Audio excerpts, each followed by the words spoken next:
Olá, tudo bem? Meu nome é Ricardo de Ribeiro, eu sou psicanalista e professor em psicanálise. Hoje eu vou falar um pouco sobre depressão em idosos. Vamos ver como isso funciona?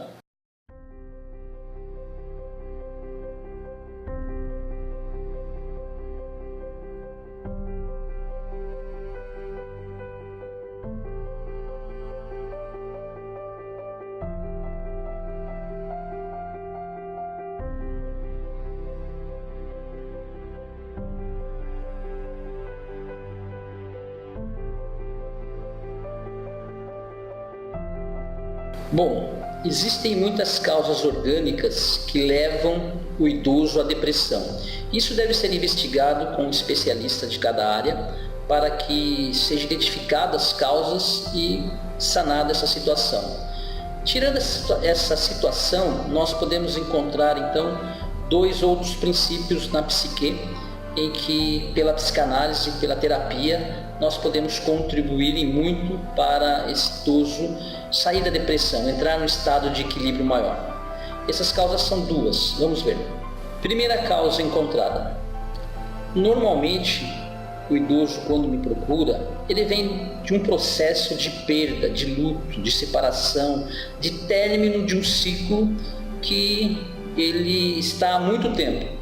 Então nós podemos perceber que há uma certa viscosidade de libido, uma certa fixação, uma certa falta de flexibilidade desse idoso de se desligar desse processo, devido não só aos sentimentos, mas principalmente ao tempo em que ele permanece nesse processo. Um casamento, um trabalho, uma atividade, uma amizade, algum processo que finaliza.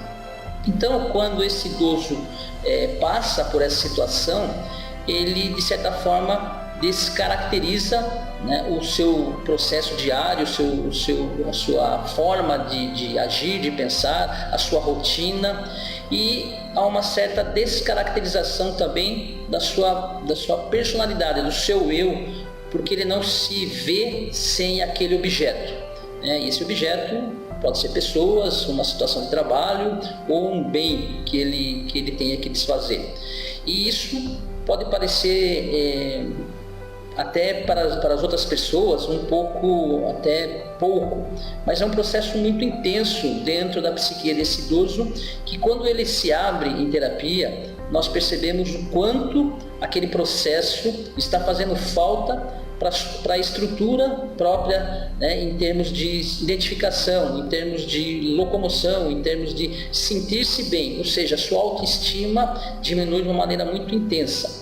Então ele acaba sentindo-se, né, sem uma linha de ação, ou seja, o que eu vou fazer, como será a minha vida sem essa situação. Então nós percebemos que essa falta, né, desse objeto causa um processo de baixa estima muito grande, em que ele perde o prazer, ele perde a alegria, ele perde a motivação de continuar, né, vivendo, e que ele acaba realmente se fechando. Então esse processo às vezes ele é muito lento, que a pessoa vai entrando, né, de uma maneira gradativa que os demais não percebem, e até parece que é uma mudança na forma da pessoa olhar a vida. De certa maneira sim, mas ela é causada por uma maneira, né, externa, de um apego, de um vínculo que esse idoso não consegue desvencilhar, desligar-se e criar um novo objetivo, uma nova forma de caminhar sem esse objeto, tendo a compreensão, a elaboração dessa situação. Então a linha de tratamento, quando o paciente, o idoso, procura sobre esse ponto, nós procuramos criar, né, que é a forma de ele olhar a vida, criando novos objetivos, criando novas formas de substituição desse objeto por algo tão interessante e tão agradável quanto antes. E compreendendo as razões da finalização desse ciclo com esse objeto. Então o idoso acaba minimizando bastante essa perda de energia emocional e criando uma situação em que ele possa substituir positivamente esse objeto por uma nova forma de ver, pensar e tecnicamente, né, uma forma que esse objeto seja real, né, na vida dele. Então esse é a primeira causa. Bom, a segunda causa da depressão no idoso está ligada à primeira, que é a finalização de um ciclo, é quando ele perde o objetivo, ou de certa maneira, mesmo que esse ciclo não se feche, ele perde o objetivo na vida. Então, quando nós não temos objetivos claros, ou nem temos objetivos, a pessoa entra no estado depressivo, num estado em que não há uma razão para viver. Então esse idoso, ele pode ter atingido alguns objetivos, ou pode não ter atingido objetivos dos quais ele almejou um dia, e isso pode contribuir muito para a desistência da sua vida. Então a busca na terapia vem justamente para que ele encontre novos objetivos ou desperte objetivos dos quais ele desistiu um dia.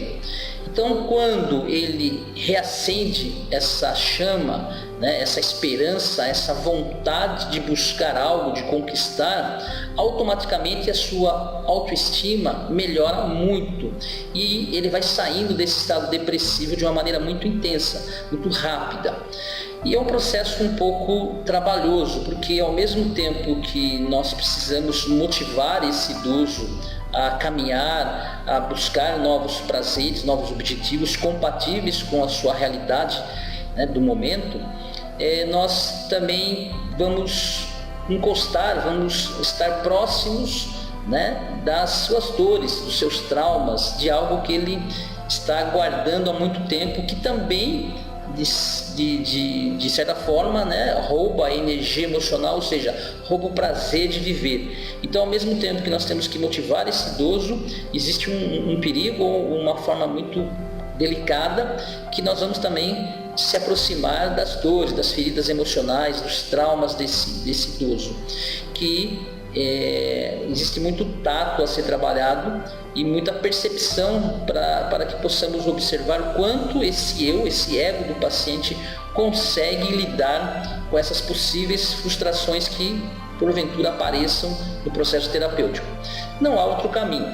Óbvio que quando esse idoso ele tem uma vontade, né, maior de viver, embora possa estar em estado depressivo, nós conseguimos, né, uma melhoria muito rápida. Mas é um estado delicado que essa melhoria rápida ela é relativa em relação ao próprio processo que ele se encontra no momento, a própria capacidade que ele tem. Mas nós temos que criar novos objetivos. Não há outra forma de continuar vivendo sem objetivo. Então isso é um ponto fundamental, além da compreensão do fechamento de ciclos, criar novos objetivos e buscá-los e estar caminhando. E o trabalho com grupos, o trabalho com caridade, o trabalho com associações, com pessoas que também precisam de apoio, é muito importante para esse idoso, porque ele em grupo, ele ajudando, ele sentindo-se novamente útil, porque ele tem um conhecimento muito grande por toda a sua experiência de vida e até pela sua experiência profissional, ele acaba sendo descartado, né, pela própria sociedade, que existe uma maneira cruel de manter, né, pessoas ativas, jovens, e quando essa pessoa fica um pouco idosa ou idosa, ela não consegue se recolocar por todo o talento e capacidade que ela tem. Então, quando nós encontramos uma forma que ele possa colocar todo esse potencial que ele tem novamente, é uma maneira de despertar esse objetivo e objetivos nesse idoso. Então, são as duas formas que nós procuramos trabalhar esse idoso para que ele saia desse estado depressivo, ok? Quero finalizar lembrando que nós devemos nos preocupar com os idosos, não apenas no sentido do humanitário, no sentido em que ele é um ser humano, isso é óbvio, é intrínseco, mas nós temos que nos preocupar com os idosos justamente por toda a sua contribuição a esse mundo, todo o seu trabalho, toda a sua conquista, o que ele já fez para que hoje ele seja acolhido, ele e seja atendido, porque a cada período, a cada época, nós temos mais conhecimentos, mais tecnologias e temos vidas cada vez melhores, compreensões cada vez maiores. E esse idoso muitas vezes não não participou dessa conquista. Ele contribuiu, ele foi um dos precursores, ele foi um operário, ele foi um trabalhador na construção desse mundo do qual nós estamos usufruindo. Mas não teve a capacidade, não teve a oportunidade de mudar, de pegar desde o início como muito de nós pegamos. Então nada mais justo, nada mais coerente, nada mais sagrado do que acolhê-lo, do que orientá-lo e ter a devida paciência para que outros, quando nós estivermos também idosos, possam compreender esse processo como nós estamos compreendendo e preparando para que isso seja replicado de uma maneira muito positiva. Então esta é a minha mensagem. Vamos nos preocupar com idosos, não porque ficaremos idosos, mas porque todos, de certa forma, contribuímos para um mundo cada vez melhor. Muito obrigado.